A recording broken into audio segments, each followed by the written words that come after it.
శ్రీ సచిదానంద సద్గురు సాయినాథ్ మహారాజ్ की जय। విశ్వనేస్తం శ్రీ రంగావధూత చరితామృతం। ఓం శ్రీ దత్తాత్రేయ గురుభ్యో నమః। శ్రీ గురు రంగావధూత నమో నమః। విశ్వనేస్తం శ్రీ రంగావధూత చరితామృతం। అధ్యాయం 1 శ్రీరంగ అవధూత। పరస్పర దేవో భవ, నీలోనూ ఎదుటివారిలోనూ దేవుడిని చూడు। శ్వాసే శ్వాసే దత్తనామం స్మరాత్మం, ప్రతి శ్వాసతోనూ దత్తనామం స్మరించు। ఒకరినొకరు దివ్యమైన దృష్టితో చూడండి। దయ్యం చూపు తగదు, ప్రతి ఒక్కరిలోని దివ్య అంశను అవగతం చేసుకో। పరస్పర హితాన్ని కాంక్షించు, పరిసరాలలో సంక్షేమాన్ని వికసింపచెయ్యండి। మనోవాక్కాయ కర్మల సమన్వయం సాధించండి। పరస్పరం ఆశీర్వదించుకోవాలి, శపించుకోవడం తగదు। పరస్పరం మంచి కోరాలి, చెడు కాదు। మంచి చెయ్యి, వక్ర విన్యాసం కాదు। ఆసరగా నిలువు, మోసగాడిగా కాదు। క్షేమకరంగా ప్రవర్తించు, బాధను కలిగించకు। సాయం చెయ్యి, గాయం కలిగించకు। తక్కువ మాట్లాడు, ఎక్కువ పని చెయ్యి। మనసు ప్రసన్నంగా ఉండని, చుట్టూ సెగలు చిమ్మకు।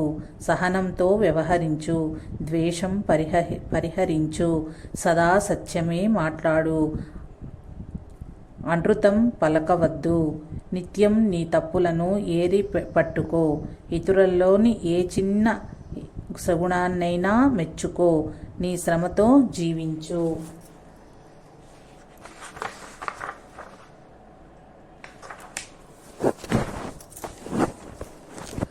జిహ్వపై భగవన్నామం, చేతులలో పరోపకారం, హృదయంలో హనుమంతుడి వలె దృఢ నిశ్చయం నిలుపుకొని ముందుకే అడుగు వెయ్యి।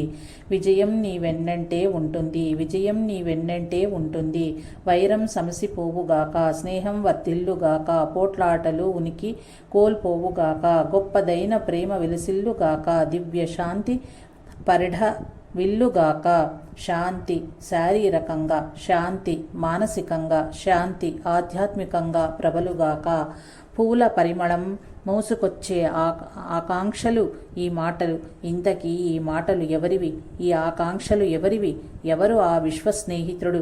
ఆయన మరెవరో కాదు, దత్తస్వరూపులను తలుచుకుంటూ మనమందరం పాడే దత్తభజనలో రంగతారా గురు తవ శరణం, గురు దత్త దిగంబర తవ శరణం అంటూ స్మరించబడుతున్న వారు ఆయన। ఈ ఆరతిలో భవసాగర పారాన్ని తరింపచేసే ఆ రంగావధూత చరణాలకు మనము శరణు చెప్పుకుంటాము। ఆ పాండురంగుడే ఈ మన రంగావధూత మహారాజ్। అవధూతోపనిషత్తులోనూ అవధూత గీతలోనూ సాక్షాత్తు శ్రీ దత్త భగవానుడే అవధూతగా ఎవరిని పేర్కొనాలో చాలా స్పష్టంగా విశదపరిచి ఉన్నారు।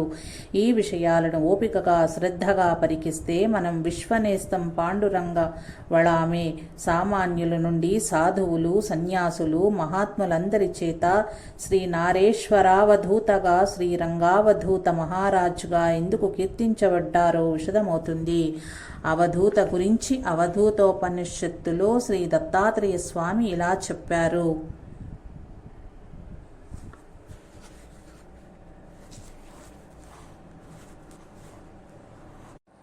అక్షరత్వాద్వరేణ్యత్వాదృత సంసారబంధనాత్ తత్వమస్యాధి లక్ష్యత్వాధవధూత ఇతీర్యతే। అక్షరాత్ వరేణ్యాత్ ధూత సంసార బంధనాత్ తత్వమాస్యాధిలక్ష్యత్వాత్ అవధూత ఇతీర్యతే। అంటే ఆశాపాశముల నుండి విముక్తి పొందినవాడు, నిరంతరం ఆనందం అనుభవిస్తుండేవాడు, వాసనల నుండి విడిపడినవాడు, భూత భవిష్యత్తుల ఆలోచన లేకనే వర్తమానంలోనే ఉండువాడు, బ్రహ్మజ్ఞానం పొందినవాడు, మనస్సును స్వాధీనపరుచుకుని సంసార బంధములను విదిలించుకొని శీతోష్ణాదులను సుఖ దుఃఖాలను పట్టించుకోనివాడు, తమోగుణము అహంకారము సంపూర్తిగా విడిచినవాడు, నిరతము తత్వచింతనతో ఉంటూ ఆ తత్వమస్యాది వాక్యములకు లక్ష్యముగా నిలిచినవాడు, ఇట్టి లక్షణాలు కలిగిన వానినే అవధూత అవధూతగా అనవలెను. శ్రీరంగావధూత విషయములో ఈ విషయాలన్నీ సుస్పష్టమే. అవధూత గీతలో 8వ అధ్యాయములో సమస్త మలిన రహితులైన అవధూత లక్షణాలను ఇంకా ఇలా వివరిస్తున్నారు శ్రీ దత్తప్రభువు. అవధూత అన్నడివాడు ఎటువంటి కోరికలకు కూడా లొంగని దృఢభక్తి కలిగి ఉంటాడు. అదే సమయములో మృదు స్వభావముతో శాంత చిత్తముతో పరిశుద్ధుడై ఉంటాడు. ఏ విషయములోనూ సంశయాలు, ఇతరులపై అనుమాన స్వభావము లేకుండా ఉంటాడు. కోరికలు లేనివాడై ఉంటాడు. మితాహారము, మిత నిద్ర, మిత భాషణలతో స్థిరచిత్తుడై పరమాత్మయే గతి అని నమ్మకంతో ఉంటాడు. అవధూత అనడివాడు ప్రేమపూరిత హృదయంతో సర్వులను స్నేహితులుగా చూస్తూ ఇతరుల పట్ల ద్వేష భావం ఎన్నడూ వహించకుండా దీనుల పట్ల పరమదయ కరుణలతో ఉంటాడు. ఎవరికి ఎట్టి ఆపదను కలిగించకుండా ఉంటాడు. వీడని ధైర్యంతో అరిషడ్వర్గ ప్రకోపము లేనివాడై ఉంటాడు. అరిషడ్వర్గాలను జయించిన వాడై ఉంటాడు. కీర్తి కాముకత లేశమాత్రమైనా కానరాదు. మాన అవమానాల పట్ల సమభావం వహించి ఉంటాడు. కల్పనాశక్తి కలిగి సర్వజ్ఞతతో ఉంటాడు. అంతేకాకుండా అవధూత అనడివాడు ఏ ఒక్క ప్రాణికిని ద్రోహం చెయ్యాలనే తలంపు లేకుండా ఉండటమే కాక సమస్త ప్రజలు చేయు అపకారములను క్షమించేవాడుగా ఉంటాడు. ఇతరులు తనకు చేసిన ద్రోహాన్ని క్షమించి సహనముతో ఉండగలుగుతాడు. క్షమయే ఆభరణంగా ఉంటాడు. సత్యం కోసం దేనినైనా చివరి వరకు ప్రాణాన్నైనా త్యజించగలవాడుగా ఉంటాడు. ఇతరులను ఎవ్వరినీ నిందించని మనస్తత్వంతో సర్వమును పరమాత్మమయంగానే చూడగలుగుతుంటాడు. మనుషులతో సహా సర్వప్రాణులకు ఉపకారం చేయటం, అవసరమైన వారికి జ్ఞానాన్ని అందివ్వటం చేస్తుంటాడు.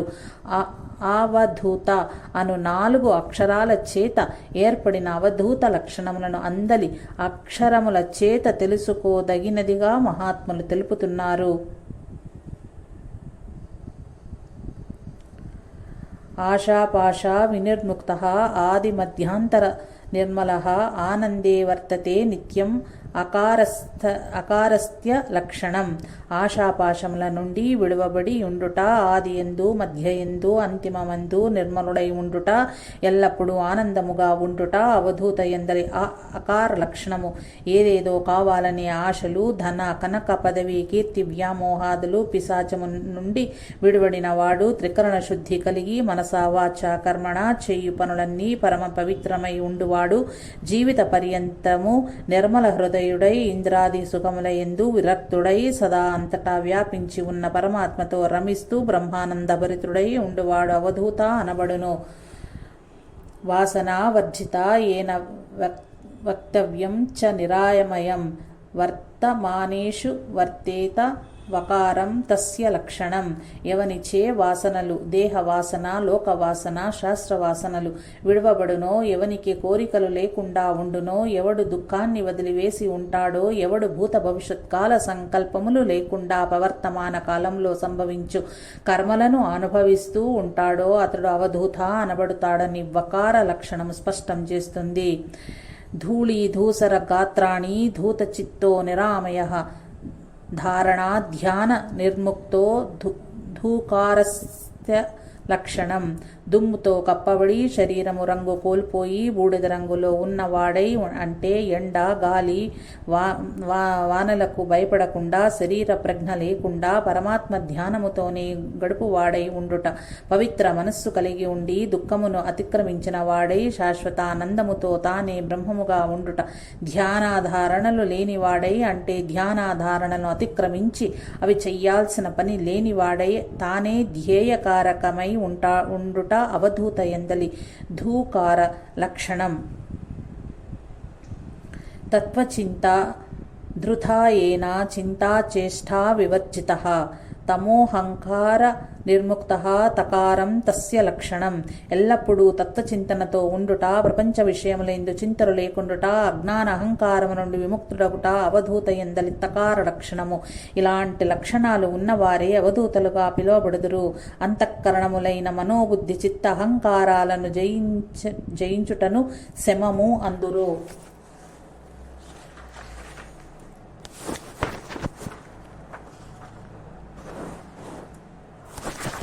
ప్రాణ హృదయస్థానం, అపాన గుదస్థానం, సమాన నాభిస్థానం, ఉదాన కంఠస్థానం, వ్యాన దేహమంతటా వాయువులుగా ఉన్న పంచప్రాణాలను, జ్ఞానేంద్రియములను, చర్మము, చెవులు, కన్నులు, నాలుక, ముక్కు, కర్మేంద్రియములు, నోరు, చేతులు, పాదములు, పాయువు, ఉపస్థ తన్మాత్రులుగా ఉన్న శబ్ద స్పర్శ రూప రస గంధములను పంచ విషయములను జయించుటయే దమము అందురు.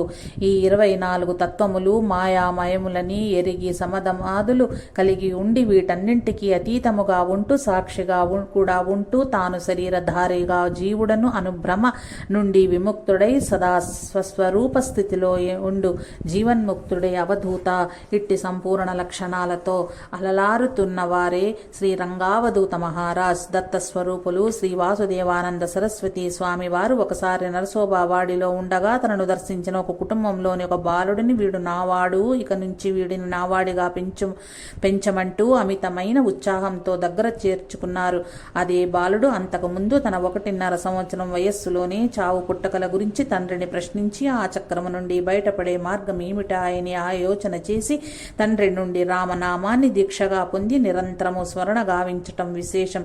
చిన్ననాటి నుండే పరిమళించిన ఆధ్యాత్మిక భావనలతో అడుగులు వేస్తున్న చిన్నవాడే ఆ పాండురంగుడే భావి జీవితంలో శ్రీరంగావధూతగా లోక ప్రసిద్ధులు. బాప్జీగా అంటే తండ్రి అనుయాయుల హృదయ స్థితులుగా వెలుగొందుతున్నవారు వారు. గురుదేవుల ఆదేశంతో శ్రీ గురుచరిత్రను నిత్య పారాయణముతోనూ, శ్రీ దత్తపురాణం 108 పారాయణాలతోనూ, నిత్యానుష్ఠానంతోనూ దత్త గురు కృపను అడుగడుగునా చవి చూస్తూ ఆ దత్తతత్వమే తానుగా నిలిచిపోయారు శ్రీరంగావధూత. శ్రీరంగావధూత తమ సాధనను బలోపేతం చేసుకునేందుకు సమస్తాన్ని పరిత్యజించి నారేశ్వరకు రాక మునుపు కూడా ప్రపంచ వ్యవహారాల పట్ల చాలా ఉదాసీనంగా నిర్లిప్తతతో ఉండేవారు. ఆయన పాండురంగ వళామేగా విద్యార్థి దశలో ఉన్నప్పుడు ఆర్థిక ఇబ్బందులుండేవి. ఆయనపై మంచి అభిప్రాయం కలిగిన ఒక వయస్సు మీరిన పెద్ద మనిషి వేరొక ధనికుని కుమారునకు తోడుగా ఉంటూ రోజులో కొంత సమయం పని చెయ్యమని సిఫార్సు చేశాడు. ఆ పిల్లలకు విధేయతను, మంచి నాగరికతను, జ్ఞానాన్ని అందించేందుకు పాండురంగ తోడ్పడగలరని ఆ పెద్ద మనిషి నమ్మకం. కారణం ఆయన వళామేలో ఎన్నో సుగుణాలతో పాటు ప్రత్యేకమైన ఉన్నత వ్యక్తిత్వాన్ని గమనించటమే. ప్రపంచం పట్ల అయిన అవగాహనతో పాటు నిరపేక్షాభావం కలిగి ఉన్న వళామేలో ఎప్పుడూ నూతనోత్తేజం కనపడుతూ చుట్టూ చేరిన అందరిలోనూ ఆ ప్రభావం పనిచేస్తూ ఉండటం సహజాతి సహజం. ఆ పెద్ద మనిషి ఏర్పరిచిన అవకాశాన్ని వినియోగించుకుంటే అందుకు తగ్గ ప్రతిఫలం కూడా ధన రూపేణ లభించకపోదు. అంతేకాక ధనవంతుల స్నేహము కలిగి ఉండటం హుందాతనంగా అనిపించవచ్చు కూడా. కానీ పాండురంగ ఆ పెద్ద ఆయనతో తన సమాధానం ఏమీ చెప్పకుండా మౌనంగా అక్కడి నుండి తప్పుకొని ఆలోచిస్తూ ఇంటికి చేరుకున్నారు. ఆ ఇంటికి చేరుకునే లోపే ఆ పెద్ద మనిషి చేసిన ప్రతిపాదన తిరస్కరించాలని నిర్ణయానికి వచ్చారు. తన ఆసక్తతను తెలుపుతూ తనను క్షమించమని చిన్న చీటీ వ్రాసి తమ్ముడి చేత ఇచ్చి పంపారు. సమాజంలో దర్జాగా మనగలిగే ఇలాంటి అరుదైన అవకాశాన్ని ఏ సాధారణ మనిషి కాలదన్నుకోడేమో, కానీ లౌకిక మోహాలకు లొంగిపోయి స్వభావి కాదు కదా శ్రీరంగావధూత. చిన్ననాటి నుండి జనన మరణ చక్రము నుండి బయటపడటమే తన లక్ష్యముగా గల శ్రీరంగావధూత సంధ్యావందన, ప్రాణాయామ, ధ్యాన, ఆసనాలు, జపతపాలు, పారాయణాలు చేయటం ఏ రోజు ఏ మారలేదు. ఇవన్నీ చేసేందుకే కుటుంబాన్ని, జన సంసర్గాన్ని వదిలివేసి భయంకరమైన నిర్జరారణ్యమైన నారేశ్వర్కు ఒక్కనిగానే చేరుకున్నారు. ఆ అడవికి చేరినప్పుడు ఆకలైతే ఉన్నదేదో తినటం, లేదా చేతికి దొరికిన ఆకులు అలమలు తినటం, లేదా ఉపాసమైన ఉండటం చేసేరే గాని తిండి కోసం వెంపర్లాడలేదు. నిత్యము ఆనందంతో ఉండేవారు. శ్రీరంగావధూత పూర్వకర్మల వాసన నుండి విడిపోవటం వల్లనే డబ్బు పట్ల గాని, లౌకిక వ్యవహారాల పట్ల గాని, కుటుంబీకులతో కానీ, ఇతర మనుషులతో కానీ సంసర్గాన్ని ఏర్పరచుకోలేదు. ఆయన పూర్వ కర్మవాసన నుండి బయటపడటం మరియు వర్తమానంలోనే వర్తిస్తుండటం వల్లనే ఆ విశ్వ చైతన్య శక్తి ఆయనగా ప్రకటితమైందని చెప్పవచ్చు. శ్రీరంగావధూతకు జనన మరణాలు ఎరుగని స్థితి కాంక్ష చిన్ననాటి నుండే ఉన్నది. అందుకే నిత్య సాధన, దత్తస్వామి నడిపింపుతో నారేశ్వర్లో జనసంచారమే లేని అడవిలో ఒక శ్మశాన భూమిని సాధనా స్థలిగా చేసుకున్నారు. శ్రీ స్వామివారు ఆత్మరుతునిగా ఉండటం తప్ప తప్ప గతం గురించి ఏనాడు చింతించలేదు. భవిష్యత్తు గురించి భయం లేదు. కనీసం భవిష్యత్ ప్రణాళిక అంటూ ఏమీ లేదు ఆయనకు.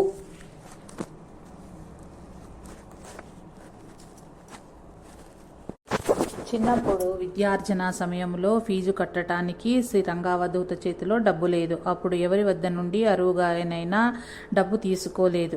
పైగా తన భారం దత్తుడిదేదంటూ నిమ్మళంగా ఉంటారు. చివరికి ఎవరో అపరిచితుని ద్వారా డబ్బు ఏర్పాటు చేయక తప్పలేదు ఆ దత్తునికే. మరి ఒకసారి బరోడాలోని భగవాన్ అను మహాత్ముని మాట మేరకు సగం గుండుతో సగం మీసంతో నగ్నంగా ఆయనింటికి నడిచి వెళ్లేందుకు సిద్ధపడిన ఘటన చూస్తుంటే సమాజాన్ని, పరువును, దేహ విభ్రమను శ్రీ రంగావధూత తమ మనస్సు నుండి పెకిలించి వేసినట్లు స్పష్టమవుతున్నది. అదే సమయంలో భగవంతుని పట్ల ఆయనకున్న అనురక్తి అవగతమవుతున్నది. నారేశ్వర్ తపోస్థలం చేరినప్పుడు ఉండేందుకు ఇల్లు లేకున్నా గండు చీమలు, తేళ్లు, పాములు తిరుగాడుతుంటే నేలపైనే గడిపేవారు. ఎండకు, వానకు, చలికి వెరవడం అనేది ఆయనలో ఎన్నడూ లేదు. బందిపోటు దొంగలు వస్తే నిర్భీతిగా వ్యవహరించారే కానీ ఆందోళన గాని, ప్రాణాలు తీస్తారనే భయం గాని ఏ కోశానా లేదు. సాటి మనుషులను ఎలా చూచేవారో అట్లే ప్రాణాలు తీసే దొంగలను, విషపు జీవులను, జంతువులను కూడా చూచేవారు. ఆయనకు అందరిలోనూ పరమాత్మతత్వమే కనిపిస్తుంది కానీ వేరేమీ కాదు. ఆయన తనకు భిన్నంగా మరేదీ లేనప్పుడు భయానికి తావెక్కడ? శ్రీ రంగావధూత మిత్రులతో యాత్రకు వెళ్ళినప్పుడు, పులికి ఎదురు నిలిచినప్పుడు గాని, నర్మదా పరిక్రమణ సమయంలో గిరినారి సాధువులతో ఉన్నప్పుడు ఎదురుగా పులి వచ్చి కూర్చున్నప్పుడు కానీ, విమలేశ్వర్ క్షేత్రం నుండి హరిధామ్ క్షేత్రానికి పరిక్రమ వాసులతో పాటు పడవలో నర్మదా నది దాటేటప్పుడు అదుపు తప్పిన పడవ సుడిగుండాల్లో చిక్కుకొని అందరూ మరణానికి చేరువైనప్పుడు కానీ, నారేశ్వర క్షేత్రంలో నర్మదా నదిలో స్నానం చేస్తున్నప్పుడు ఒక అపరిచితుడు 2 చేతులతో తనను పట్టేసుకుని మెడపై కత్తి పెట్టినప్పుడు కానీ, నర్మదా నీటిలో మొసళ్ళు చుట్టుముట్టినప్పుడు కానీ, అరుణేశ్వర ప్రాంతంలో ఉన్నప్పుడు నర్మదా నది ఆయన చుట్టివేసినప్పుడు కానీ, ఇలా పలు సందర్భాలలో మృత్యువు ఎదుట నిలిచినా ఆయన మనసులో కొంచెం కూడా జంకు ఏర్పడలేదు.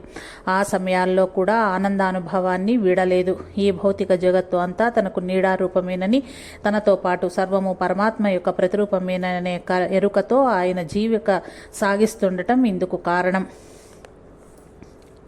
శ్రీ స్వామివారిని భక్తులందరూ తమ తండ్రిగా, ఆప్తునిగా, భగవంతునిగా తలిచి ఆయన సన్నిధిని కాంక్షిస్తూ ఆయనను ఆశ్రయించటం సర్వసామాన్యంగా ఉంటున్నప్పటికీ ఆయనలో మీసమెత్తు కూడా ఆధిక్య భావం తలెత్తకపోగా ఇంకా వినమ్రులుగా సాధకునిగానే జీవన ప్రమాణం సాగించారు.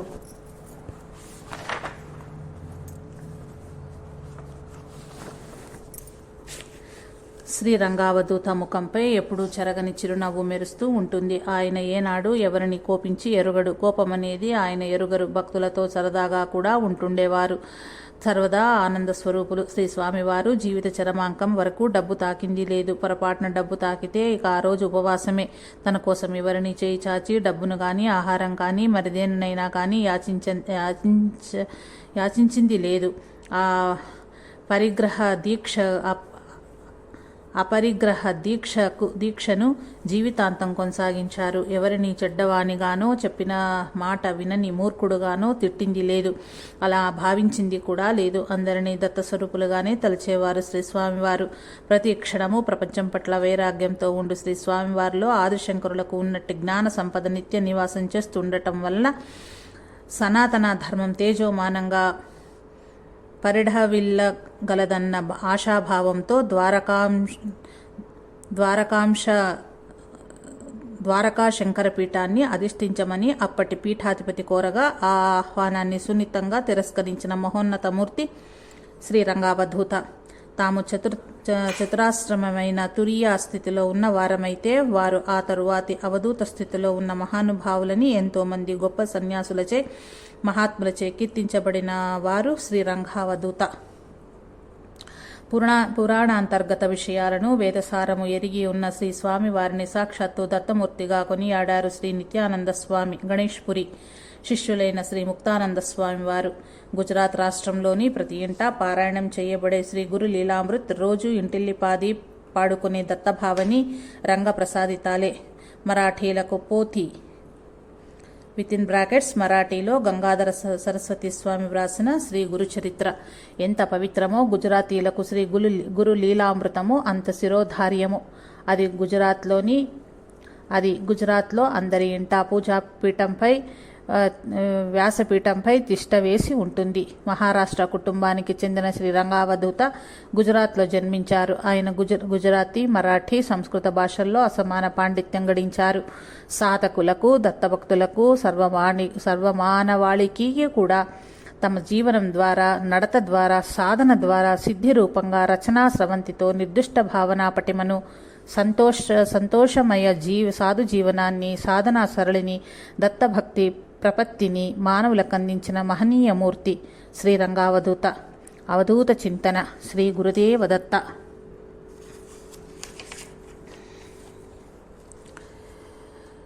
ఓం శ్రీ దత్తాత్రేయ గురుభ్యో నమః. శ్రీ గురు రంగావధూత నమో నమః. విశ్వనేస్తం శ్రీ రంగావధూత చరితామృతం అధ్యాయం 2. భవ సంసార తాపహరుని అవతరణం. మహారాష్ట్రంలో రత్నగిరి ఒక ప్రముఖమైన జిల్లా. సంగమేశ్వరం అను తహసీలులో దేవళే అన్నది ఒక సుందర గ్రామం. చుట్టూ కొబ్బరి, జీడి మామిడి, పనస, పైనాపిల్ తోటలతో, రకరకాల మామిడి తోటల పరిమళాలతో ఆహ్లాదకరంగా ఉంటుంది ఆ గ్రామం. కల్మషమెరుగని మనసులతో సాధారణ జీవనం సాగిస్తుంటారు అక్కడి ప్రజలు. అక్కడే పరమశివుడు కొలువై ఉన్న ఖడ్గేశ్వర్ దేవాలయం కూడా ఉంది. ఇంతటి ఆహ్లాదకర ఆధ్యాత్మికత సంతరించుకున్న ఆ గ్రామంలోనే మన రంగావధూత గారి తాతగారి కుటుంబం నివసిస్తూ ఉండేది. అత్రి గోత్ర వంశస్థులైన ఆ తాతగారి పేరు జయరాం భట్.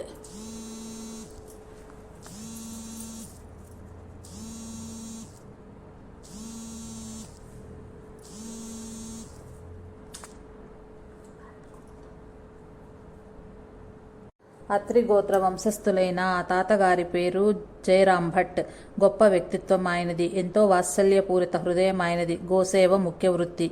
ఆయన బహుగ్రంథకర్తలైన వేద పండితులు. చిన్నారులకు వేదం నేర్పుతుంటారు. దేవపూజ, గోపూజ, పరోపకారం ఆయన ముఖ్య కార్యక్రమాలు. వారి ఇలవేల్పు స్థానిక ఖడ్గేశ్వర కోవలలోని శివుడే. కుటుంబమంతా శివుడిని ఆరాధిస్తూ ఉండేవారు. మహాశివరాత్రి రోజు ఘనంగా ఉత్సవాలు నిర్వహిస్తుండేవారు.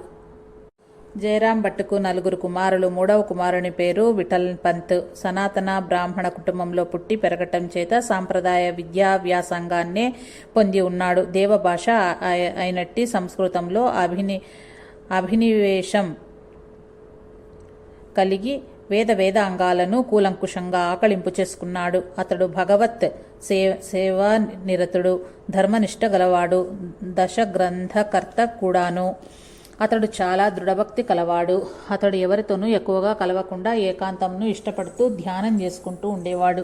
అయితే ఇతరులకు సహాయం చేయడంలోనూ, ఇతరులు సున్నితమైన సమస్యలను, కుటుంబపరమైన సమస్యలను పరిష్కరించటంలోనూ చాలా అనుభవజ్ఞుడిలా వ్యవహరిస్తూ ఉండేవారు. అతడు పండితుడే కాక వివేకవంతుడగుట వలన లౌకిక విషయాల పట్ల ఉదాసీనుడై ఆధ్యాత్మికతను సంతరించుకున్నాడు. విఠల్ పంత్కు చాలా చిన్న వయసులోనే వివాహం జరిగినప్పటికీ భార్య చనిపోయింది. అంత చిన్న వయసులోనే త్యాగ వైరాగ్య గుణాలు హృదయంలో బీజంగా పాదుకొని మొలకెత్తగా ఒకరోజు కుటుంబాన్ని పరిత్యజించి పండరీపురం చేరిపోయాడు. చంద్రభాగా నదీ తీరంలో పండరీపురంలో కొలువై ఉన్న విఠలుని సన్నిధిలో ఆయన సేవలో తన మిగిలిన జీవితాన్ని గడపాలని నిర్ణయించుకున్నాడు. మనసంతా విఠలునిపైనే నిలిచి ఆయననే ధ్యానిస్తూ ప్రార్థిస్తూ రోజులు గడపసాగాడు. అతడిలోడి తపోనిష్టి రోజు రోజుకు పెరగసాగింది. ఒకరోజు రాత్రి కలలో వెనక్కు తిరిగి వెళ్ళు, నేను నీ కుటుంబంలోకి రావాలనుకుంటున్నాను అనే మాటలు విఠల్ పంత్కు వినిపించాయి. ఆ మాటల అర్థాన్ని అతను గ్రహించలేకపోయాడు. తపస్సాధనతో జీవితాన్ని తరింపచేసుకునేందుకు తాను తన కుటుంబాన్ని పరిత్యజించి భగవంతుని సన్నిధికే వస్తే తిరిగి అదే భగవంతుడు తనను ఎందుకు వెనక్కు వెళ్ళమంటున్నాడో అతడికి అర్థం కాలేదు. కానీ ఆ కళ అట్లే మళ్ళీ రాసాగింది. అట్లే మాటలు వినిపించాయి.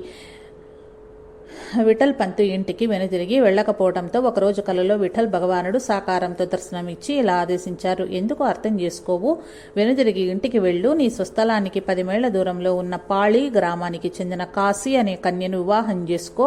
నేను ఆమెకు జన్మిస్తాను. ఇప్పుడే తిరిగి ఇంటికి వెళ్ళు. ఇక తప్పనిసరిగా ఇంటికి పయనమవక తప్పలేదు. విఠల్ పంతుకు ఇంటికి చేరిన అతడు తన స్వప్న వృత్తాంతాన్ని తండ్రికి చెప్పాడు. అది విని సంతోషంతో పొంగిపోయి విఠల భగవానికి కృతజ్ఞతలు అర్పించాడు.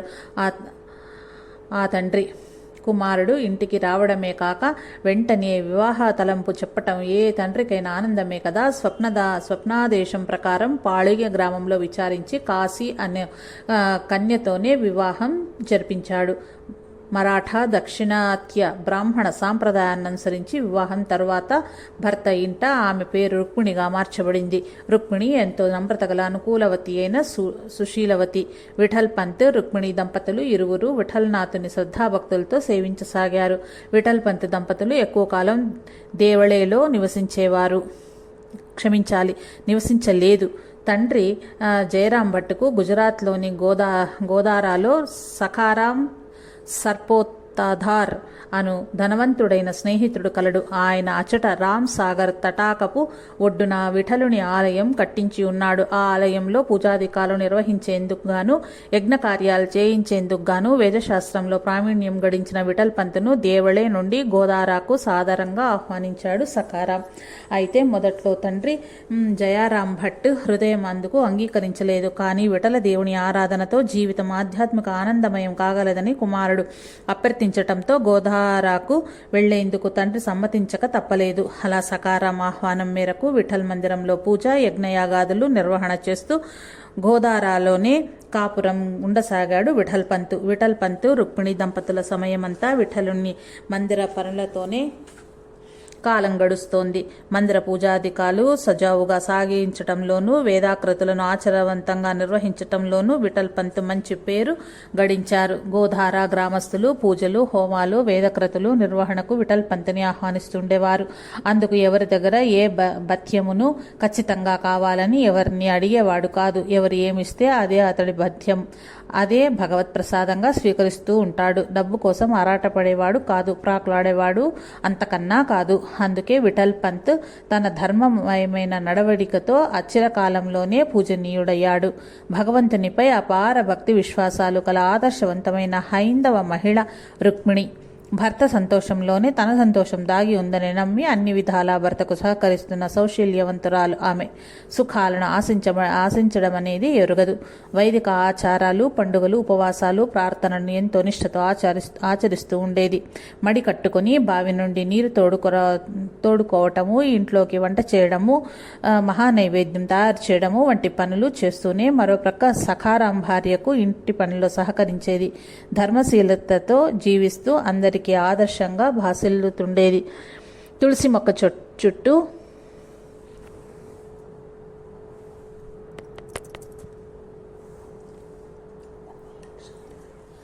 ,125,000 ప్రదక్షిణలు చేయాలని నిర్ణయించుకుంది.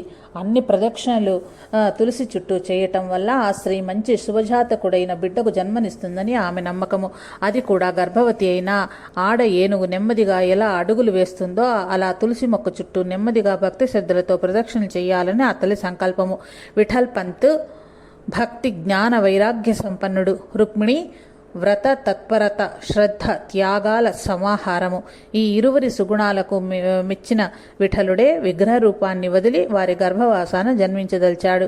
రుక్మిణి గర్భం దాల్చింది. రోజులు గడుస్తున్నాయి. రుక్మిణికి 9వ నెల గర్భము. అది విళంబనామ సంవత్సరం 1898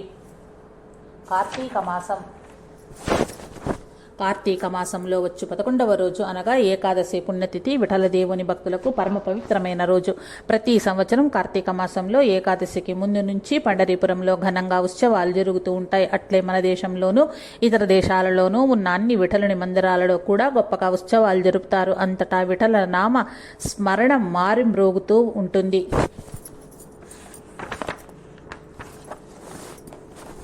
ఆ రోజు కార్తీక మాసం 9వ రోజు సోమవారం, నవంబర్ 21వ తేదీ సాయంత్రం తిథి శుద్ధ నవమి. అష్టమ తిథి దాటింది. విఠల దేవుని భజనలతో, కీర్తనలతో, ప్రత్యేక పూజాధికాలతో గోధార అంతటా ఆహ్లాదకరంగా సన్మోహనంగా ఉన్నది. అందరూ భగవంతుని నామస్మరణలతో తన్మయులై ఉన్నారు. హఠాత్తుగా విఠల మందిర సమీపంలోని ఇండ్లకు నిప్పంటుకుంది. అగ్నిజ్వాలలు ఇళ్లకు ఇళ్లను కాల్చుకు తినసాగాయి. ఊరంతా గుమిగూడింది. దగ్గరలోని బావుల నుండి ఎవరికి దొరికిన పాత్రలో వారు నీరు తెచ్చి మంటలార్పసాగారు. నిండు గర్భిణి అయిన రుక్మిణి కూడా తన స్థితిని పట్టించుకోకుండా బిందె చంకన పెట్టుకుని నీరు మోసుకొని వచ్చి మంటలను ఆర్పే పనిలో దిగింది. ఆమె యొక్క ఆదర్శనీయమైన వ్యక్తిత్వం, పట్టుదల అందరినీ అచ్చరు పొందేలా చేసింది. విఠల్ పంత్తో పాటు సఖారాంతో సహా అందరూ కలిసి మంటలు ఆర్పే పనిలో ఉన్నారు. ఇంతలో రుక్మిణికి నొప్పులు రాసాగాయి. విఠలుని మందిరంలోనే ఉన్న ఒక చిన్న చీకటి గదిలో ఆ తల్లి మగబిడ్డను ప్రసవించింది. ఆ బిడ్డే మన రంగావధూత. ఈలోపు మంటలు పూర్తిగా అదుపులోకి వచ్చాయి. ఇండ్లకు అంటుకున్న మంటలు పూర్తిగా ఆరిపోయాయి. ఊరు రక్షించబడింది. కాసేపట్లోనే రుక్మిణి మగబిడ్డను ప్రసవించిందన్న మలయ మారుతం వంటి వార్త ఊరంతా ప్రాకిపోయింది. అందరూ విఠల్ పంత్ ఇంటికి చేరసాగారు. ఆ సమయంలో ఒక పండితాగ్ని మాటలు ఇలా ఉన్నాయి. విఠల్ పంత్కు జన్మించిన ఈ బిడ్డడు ఆ దేవదేవుడైన విఠలుని అద్వితీయ ప్రసాదితమే. ఆయన కానుకయే. ఇటు బిడ్డడి జననము, అటు మంటలారిపోవటము చూస్తుంటే స్పష్టమవుతోంది. భావి జీవితంలో ఎందరి భవసంసార తాపాలను తన ప్రేమాగ్న దారాలతో శమింపచేసేందుకు విచ్చేసినవాడు ఈ బిడ్డడు అని ఆ మాటలతో తన ఇంట మనవడు జన్మించిన దానికన్నా అధికమైన ఆనందం పొందాడు సఖారాం. ఆయన ఆనందానికి అవధులు లేవు. ఊరందరికీ మిఠాయిలు పంచాడు. ఆయన చేతుల మీదుగానే ఆ బిడ్డడికి నామకరణం జరిగింది. ఆయనే స్వయంగా పాండురంగా అని నామకరణం చేశాడు. సాక్షాత్తు భగవంతుడై సాకార రూపుడైన చిన్ని పాపడై విఠల్ పంత్ ఇంటిలో వెలుగులు విరజిమ్ముచున్నాడు. పాండురంగ జన్మించిన తిథి కార్తీక శుద్ధ నవమి కృత సత్య యుగం ఆరంభమైన తిథి ఒకటే కావటం విశేషం. అవధూత చింతన శ్రీ గురుదేవదత్త.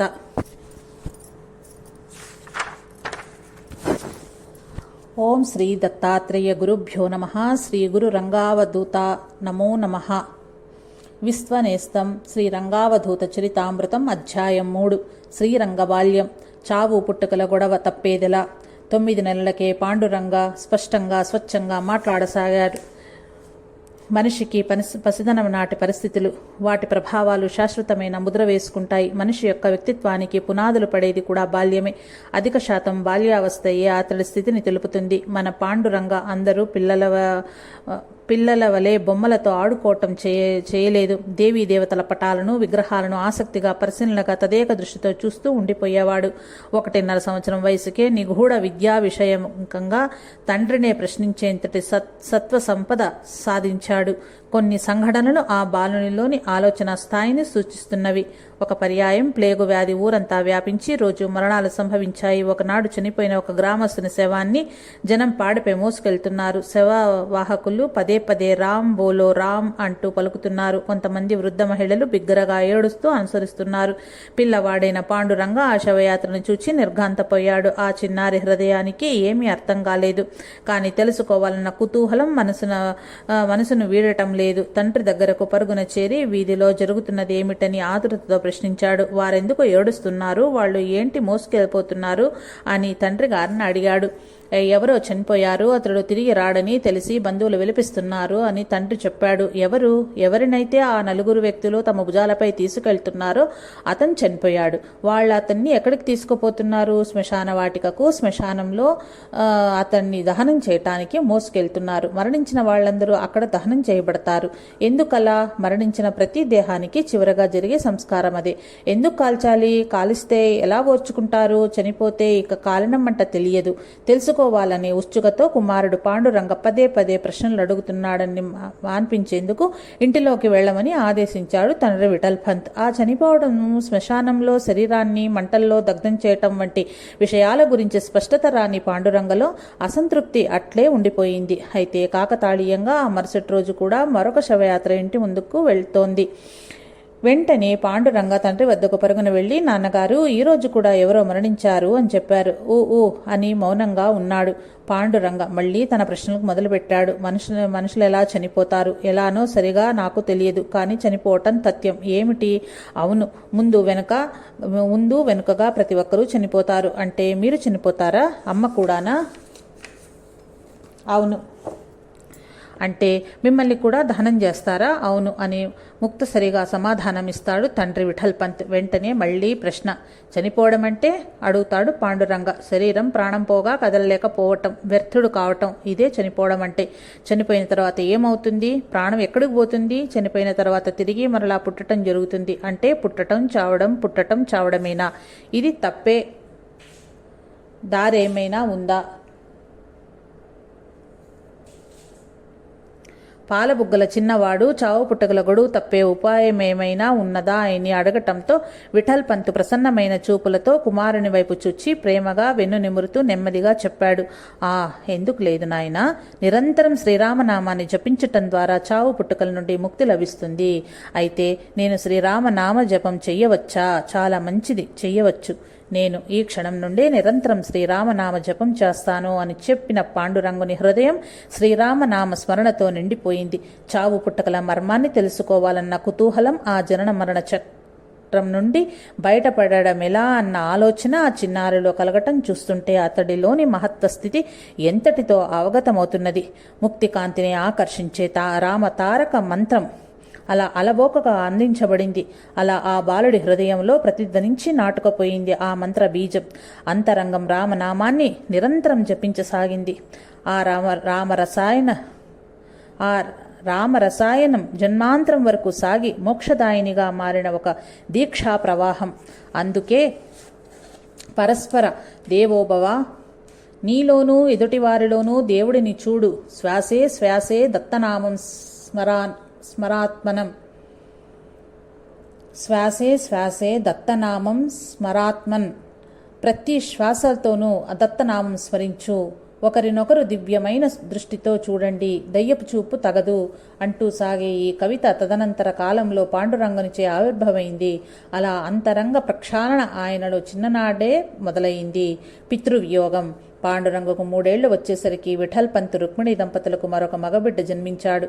అతనికి నారాయణ అని పేరు పెట్టారు. 1903 ఫిబ్రవరి నెలలో గోధార అంతటా ప్లేగు వ్యాధి అలుముకున్నది. ప్రతిరోజు ఎక్కడ చూచినా అయిన వారిని కోల్పోయి గుండెలు బాదుకొని ఏడ్చే మహిళలు, సవదహనాలు, కొత్తగా వ్యాధి బారిన పడిన వారి కోసమై వెతికే ప్రభుత్వ సోదాలు, చిన్న పెద్ద అనే తేడా లేకుండా దుఃఖసాగరంలో మునిగిపోయిన ప్రజలు, ఇవే దృశ్యాలు కనిపిస్తున్నాయి. ముందు జాగ్రత్తగా దూరంగా ఉండే పల్లెలకు లేదా తోటలకు ప్రజలంతా వలస వెళ్లాలని పట్టణ ప్రజలకు ఉత్తర్వులు ఇవ్వబడ్డాయి. ప్రభుత్వ ఉత్తర్వులను గౌరవిస్తూ విఠల్ పంత్ కుటుంబం కూడా ప్లేగు మహమ్మారి నుండి తప్పించుకునే ప్రయత్నంలో గోధరాను వదిలి గోవింది అనే పల్లెను చేరింది. అప్పటికి పాండురంగకు 5 ఏళ్ల పిల్లవాడు. తండ్రి విఠల్ పంత్ నిత్య పూజాదికాలు, శివారాధన శ్రద్ధాభక్తులతో ఇష్టంతో చేసేవారాయన. ఒకసారి అతడికి అనారోగ్యం సోకింది. భగవంతుడిని ఆర్తితో ప్రార్థించాడు. విఠలుని దర్శనమైంది. వెనువెంటనే అతడి ఆరోగ్యం కూడా కుదుటపడింది. మరొకసారి ఊరిలో పాకిన ప్లేగు వ్యాధి విఠల్ పంత్కు కూడా అంటుకుంది. అయినా అతడు జ్వరంతోనే పూజాదికాలను పూర్తి చేసి తరువాత శివారాధన చేశాడు. ఆ పూజలో శివుని మీద ఏకాగ్రచిత్తుడై బిల్వపత్రం ఉంచగా అది క్రింద పడింది. అతడు ఎన్నిసార్లు ప్రయత్నించినా శివలింగంపై నిలవలేదు. ఇది ఒక దుశ్శకునమని భావించాడు. ఇంటికి తిరిగి వచ్చిన విఠల్ పంత్ భార్య రుక్మిణికి ఈ విషయం చెప్పగానే ఆవిడ ఎంతో కంగారు పడింది. కానీ వెంటనే ధైర్యాన్ని కూడగట్టుకుని ఊహించనలవిగాని ప్రమాదాల గురించి ఆలోచించక జీవనపు రథపు కళ్యాలను భగవాన్ విఠల్ చేతిలో ఉంచండి, విఠోబా చేతిలో ఉంచండి అని చెప్పింది. ఎప్పుడైనా కష్టాలలో ఉన్నప్పుడు భగవాన్ విఠలునిపైనే మనసు లగ్నం చేసి ఆ కష్టాల నుండి కడతేరే ఉపాయాలను పొందేవాడు విఠల్ పంత్. అందుచేత భార్య చెప్పిన విధంగా అప్పుడు కూడా ఆ విఠలుని ప్రార్థించాడు. ఆశ్చర్యకరంగా అంతలోని ఆ విఠలుని దివ్య మనోహర రూపం విఠల్ పంత్ కళ్ళెదుట సాక్షాత్కరించింది. విఠలుని రూపం చూడటంతో అతడు పరమానంద భరితుడైనాడు. అయితే ఆ ఆనందం ఎంతోసేపు నిలవలేదు. ఎందుకంటే అతడు చూచింది తిరోగమనుడైన విఠలుడిని. అసాధారణమైన అనూహ్యమైన ఇలాంటి దృశ్యం చూచి విఠల్ పంత్ నివ్వెరపోయాడు. ఈ దృశ్యం తన మరణాన్నే సూచించినట్లుగా అతనికి అవగతమైంది. అంటే తాను ప్లేగు రోగంతో మరణించడం ఖాయమని అర్థమైంది. విఠలుడు దృశ్యమానమైన విధానము, దాని అంతరార్థము భార్య రుక్మిణికి వివరంగా చెప్పాడు విఠల్ పంత్. నిజంగానే అతడు చెప్పినట్లుగానే ఆ ప్లేగు వ్యాధి అతన్ని హరించింది. ఫిబ్రవరి 11, 1904 అందరినీ వదిలి భగవత్ సాన్నిధ్యానికి వెళ్ళిపోయాడు విఠల్ పంత్. కష్టాలెన్ని ఉన్నా ఒకరి కోసం ఒకరుగా సాగుతున్న బ్రతుకు. పసిపిల్లలైన పాండురంగ, నారాయణల పోషణాభారం రుక్మిణి మీద పడింది.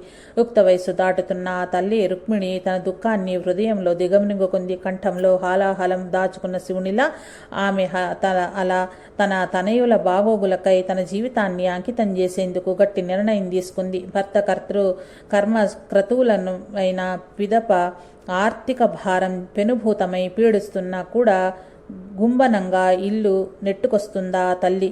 కష్టాలను గుండెల్లో దాచుకుని కళ్లల్లో ప్రేమను నింపుకొని తండ్రి లేని లోటు తెలియకుండా పిల్లల్ని పెంచుతోందా తల్లి.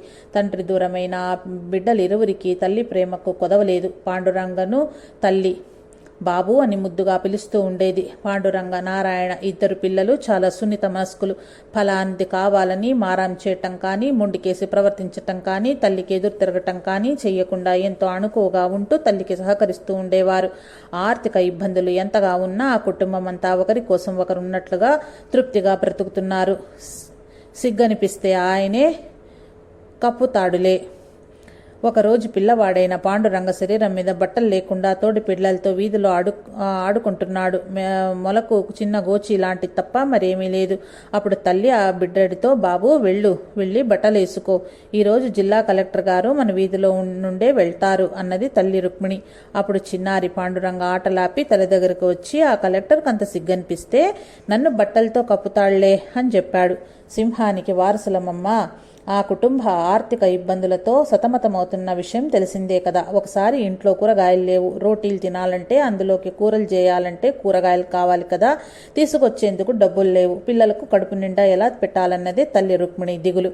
ఆ సమయంలో వారి పరిస్థితి ఎరిగి ఉన్న పొరుగింటావిడ బ్రతిమాలి మరీ వంకాయలు ఇచ్చింది వంట చేసుకునేందుకు. ఆ తల్లితో పాటు పిల్లలందరూ భోజనానికి కూర్చున్నారు. కంచంలో వంకాయ కూర చూడగానే చిన్నారి పాండురంగ తల్లిని అడిగాడు, అమ్మా, ఎక్కడివి ఈ వంకాయలు? వీటిని ఎంత కొన్నావు అని. ధర ఎంతో ఇంకా తెలియదు అని బదులిచ్చింది తల్లి. అదెలా అని అడిగాడు పాండురంగ. మన పొరుగింటావిడ వీటిని మనకిచ్చారు. ఆవిడ మన శ్రేయోభిలాషి చెప్పింది తల్లి. కానీ అమ్మా, పొరుగింటి వాళ్ళు అల్పమైనవి మనకు ఇవ్వడం అనేది భిక్ష వేసినట్లుగా ఉంటూ మన పట్ల వారికున్న జాలిని సూచించరాదు అన్నాడు పాండురంగడు. అలా అని కాదు బాబు, మనం మన పొరుగు వారితో మంచి సంబంధాలు కలిగి ఉన్నాము. కేవలం అందువల్లనే వారు మనకు ఇలాంటి సహాయాలు చేస్తున్నారు అని పొరుగు వాళ్ల సాయం విషయంలో కుమారుడికి నచ్చజెప్పేందుకు ప్రయత్నించింది తల్లి రుక్మిణి. కానీ అమ్మా, ఎందుకు నీవు పొరుగు వాళ్ల నుండి అలాంటి కాయగూరలు భిక్ష స్వీకరిస్తావు అడిగాడు పాండురంగ. తల్లి చెప్పసాగింది, కాస్త ముందు వెనుకగా తప్పకుండా ఈ వంకాయలను నేను ధర చెల్లిస్తాను. మీ నాన్నగారు పరమపదించిన తరువాత నుండి మన పొరుగింటావిడ నేను ఏమైనా ఇలా ఇచ్చిపుచ్చుకుంటున్నాము. నన్ను క్షమించమ్మా అంటూ నెమ్మదిగా ఇలా చెప్పసాగాడు పాండురంగ. నాకు తెలుసమ్మా, మనం ఐశ్వర్యవంతులం కామని. నాన్నగారి మరణానంతరం మనం కష్టాల పాలయ్యామని తెలుసు. కానీ దానర్థం మనం ఎవరి నుండైనా ఎప్పుడైనా ఏ సహాయమైనా అంగీకరించేందుకు అలవాటు పడమని కాదు. తల్లి రుక్మిణి ఎలాంటి వ్యాఖ్యానం చెయ్యలేదు. నెమ్మది పడిన ఆలోచనతో కుమారుని మాటలు నిశ్శబ్దంగా వింటోంది. అమ్మా, బాగా వినమ్మా, నీ కుమారులమైన మేము ఒక సింహానికి వారసులమమ్మా. మనం ఎప్పటికీ ఇలాంటి కోరని సానుభూతికి లోపడిపోకూడదు స్థిరంగా పలికాడు పాండురంగ. కానీ మన పరిస్థితి అని రుక్మాంబ చెప్పబోతుండగా పాండురంగ మధ్యలో మాట్లాడుతూ, లోకం దృష్టిలో మనం అభాగ్యులం, అసహాయులం కావచ్చునమ్మా, కానీ అదంతేనా అంటూ తల్లిని ఊరడిస్తూ ఇంకా ఇలా చెప్పసాగారు. నిజానికి మనం అభాగ్యులము, అసహాయులం కాదమ్మా. సర్వశక్తిమంతుడైన విశ్వాధారుడైన భగవంతుని యొక్క కరుణకు సర్వదా మనము పాత్రులమేనమ్మా అని పలికాడు. కుమారుని కంఠం నుండి వెలువడిన ఈ పదాలను విన్న ఆ తల్లి కళ్ళు మెరిశాయి. పాండురంగ ఇంకా బాల్యావస్థలోనే ఉన్నప్పటికీ భగవంతుని ఎందు అచంచల విశ్వాసం కలిగి ఉండటం ఆమెను ఆనంద పారవశ్యంలో ముంచివేసింది. పాండురంగ చెప్పాడు, అమ్మా, ఇక మీదట ఎవరి వద్ద నుండి కూడా ఇలాంటి సహాయాలు స్వీకరించకు. మన కుటుంబ పోషణ బాధ్యత ఆ పరమాత్మునిదేనమ్మా. పాండురంగలో బాల్యము నుండి వ్యక్తమవుతున్న అపరిగ్రహము వంటి భావ పరంపరలు భావికాలపు మహాత్మస్థితిని సూచించినట్లున్నాయి కదూ. అవధూత చింతన. శ్రీ గురుదేవదత్త.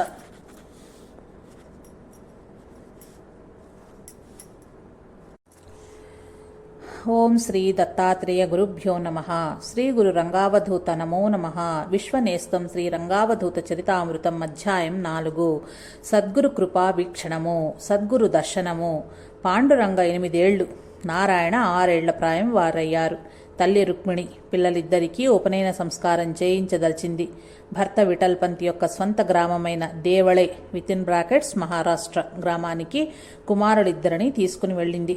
రుక్మిణికి మామగారైన జయరాం భట్ వారిని ఆదరించాడు.